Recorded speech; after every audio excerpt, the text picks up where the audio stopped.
आज की वीडियो में मैं आप लोगों के साथ में डिस्कस करने वाली हूँ कि अगर आप लोगों ने सीटेट का पेपर दिया है और अगर आप लोग सीटेट के अपनी जो आंसर की है या फिर उसके जो फाइनल रिजल्ट है उसका वेट कर रहे हैं, तो आज की वीडियो में मैं आप लोगों को बताऊंगी कि इसकी जो फाइनल आंसर की है वो कब आने का चांस है और इसका जो रिजल्ट है वो कब आने का चांस है। तो देखिए, आज की वीडियो में हम डिस्कस करने वाले हैं सीटेट 2023 के बारे में। और ये जो पेपर है आप सबको पता है, अगर आप लोगों ने इस पेपर को दिया है तो सीटेट का जो पेपर है वो इस बार वाला हमारा हुआ था 20 अगस्त को। सबसे पहले तो मैं आप लोगों को ये बता दूं। उसके बाद में अगर मैं बात करूं कि इस बार जो हमारा पेपर है, देखिए हर बार हमारा जो पेपर है वो ऑनलाइन मोड पर होता है, लेकिन इस बार यानी 2019 के बाद से जो ये पेपर है वो ऑफलाइन होना शुरू हो गया है। अब आप लोग ये सोच रहे होंगे कि ऑफलाइन और ऑनलाइन इतना सब कुछ बताने की क्या ज़रूरत है। तो देखिए, इसके पीछे बहुत बड़ा रीज़न है, क्योंकि देखिए अगर कहीं ना कहीं आंसर की में लेट हो रहा है या फिर रिजल्ट में लेट हो रहा है तो वो कहीं ना कहीं कारण है कि वो पेपर ऑफलाइन होने की वजह से भी है। ऐसा इसीलिए है क्योंकि हर बार जो पेपर है वो देखिए ऑनलाइन होता था, लेकिन इस बार जो है वो ऑनलाइन जो था वो हर बार जब पेपर होता था तो उसका स्केड्यूल पूरा फिक्स था कि हाँ इतने दिन में रिजल्ट आएगा, इतने दिन में आंसर की आ जाएगी, इतने दिन पेपर करवाना है। महीना भर पेपर चलता था, अलग अलग शिफ्ट्स में होता था। लेकिन इस बार जब इन्होंने फॉर्म भरवाया था तब पेपर ऑनलाइन मोड पर था, कंप्यूटर बेस्ड था। उसके बाद में फॉर्म वगैरह सब फिल करने के बाद में जो है वो वेबसाइट पर हम लोगों को सडनली देखने को मिला था कि पेपर जो है वो ऑफलाइन हो गया।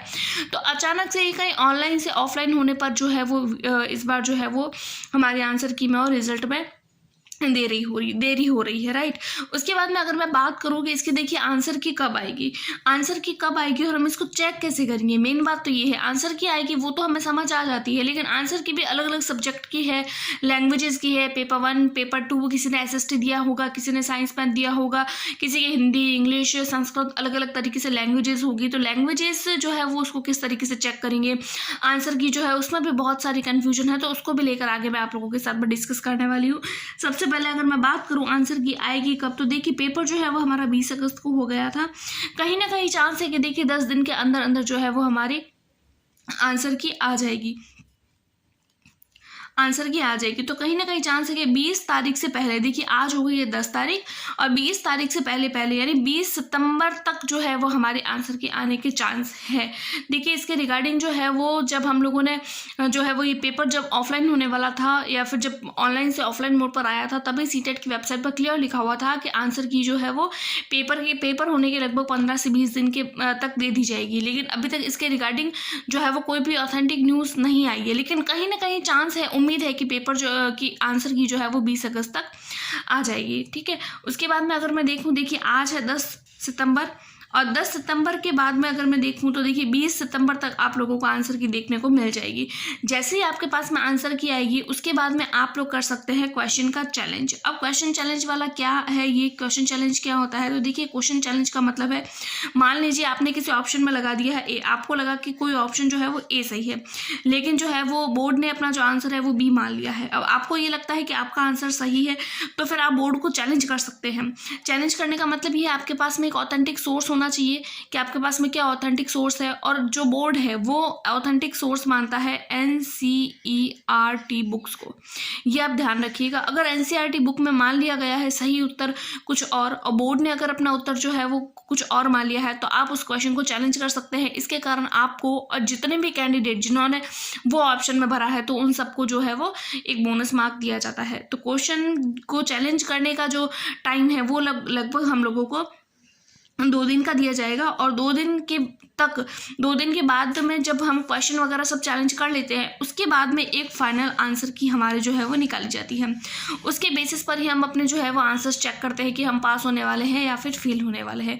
उसके बाद में अगर मैं बात करूँ तो इसका रिजल्ट, तो देखिए रिजल्ट जो है वो आंसर की आने के लगभग 7 से 8 दिन के बाद में आ जाएगा। वैसे रिजल्ट का वेट करने की जरूरत नहीं है, क्योंकि आंसर की आएगी तो हमें लगभग जो है वो आइडिया लग जाता है कि हम पास है या नहीं है।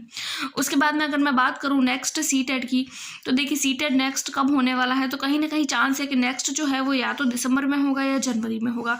अब आप लोग ये सोच रहे होंगे पेपर जो था वो ऑनलाइन था, ऑनलाइन से ऑफलाइन मोड में हुआ है। अभी पिछले 2 बार जो पेपर हुए हैं, देखिए ऑनलाइन जो पेपर है वो सिर्फ 2 ही हुए हैं, यानी कि साल में सिर्फ 1 बार ही होता था। तो लेकिन इस बार जो है वो पेपर ऑफलाइन हुआ है, और जब पेपर ऑफलाइन हुआ है तब हर 6 महीने में जो है वो सीटेट का पेपर हुआ है, यानी साल में 2 बार सीटेट का पेपर हुआ है। तो इस बार भी पेपर जो है वो हमारा ऑफलाइन मोड पर था, तो कहीं ना कहीं चांस है कि पेपर जो है वो या तो दिसंबर में हो जाएगा या जनवरी में हो जाएगा। उसके बाद में हम ये देखते हैं कि जब हमारी फाइनल आंसर की आ जाएगी तो उसमें बहुत सारे होते हैं, ABCD अलग अलग जो है वो सबको शीट्स दी जाती है, क्योंकि सबके एक जैसे पेपर होते हैं लेकिन क्वेश्चन जो होते हैं वो आगे पीछे होते हैं, तो उसको हम किस तरीके से मैच करेंगे। तो देखिए, क्योंकि इस बार हम लोगों को जो है वो कार्बन कॉपी नहीं दी है, जिसने पेपर दिया है उनको पता है कि इस बार हम लोगों को कार्बन कॉपी नहीं दी है, तो बिना कार्बन कॉपी के हम किस तरीके से चेक कर सकते हैं। तो देखिए, जैसे ही आपके पास में फाइनल मार्क जो है वो आंसर की आ जाएगी, उसके बाद में आप लोगों के पास में आपका एप्लीकेशन फॉर्म होगा। एप्लीकेशन फॉर्म को आप लोगों को खोलना होगा। जैसे ही आप लोग अपने एप्लीकेशन फॉर्म को खोलेंगे, आप लोगों को आपके खुद की जो OMR है उसका जो है आप लोगों को जो है वो प्रिंट जो है वो मिल जाएगी, या फिर उसका जो फोटो है वो आप लोगों को मिल जाएगा। जिस तरीके से एप्लीकेशन फॉर्म दिखता है हम लोगों को वेबसाइट पर, उसी तरीके से आपके जो एप्लीकेशन फॉर्म है उसके अंदर OMR शीट भी शो होनी शुरू हो जाएगी। तो जैसे ही आपकी खुद की OMR शीट शो होनी शुरू हो जाए, तो आप लोग अपनी जो है वो फाइनल आंसर की से अपने आंसर्स को मैच कर सकते हैं बिना किसी कार्बन कॉपी के। तो इतनी सारी इन्फॉर्मेशन जो है वो बहुत ही ज़्यादा मुझे देनी ज़रूरी थी। ये इन्फॉर्मेशन मैंने इसलिए दी है क्योंकि देखिए, BPSC वाले जो है जिनके BPSC क्लियर हो रहा है लेकिन CTET का उनको अभी तक कोई अंदाज़ा नहीं है, तो ये इन्फॉर्मेशन खास उसके लिए ही है।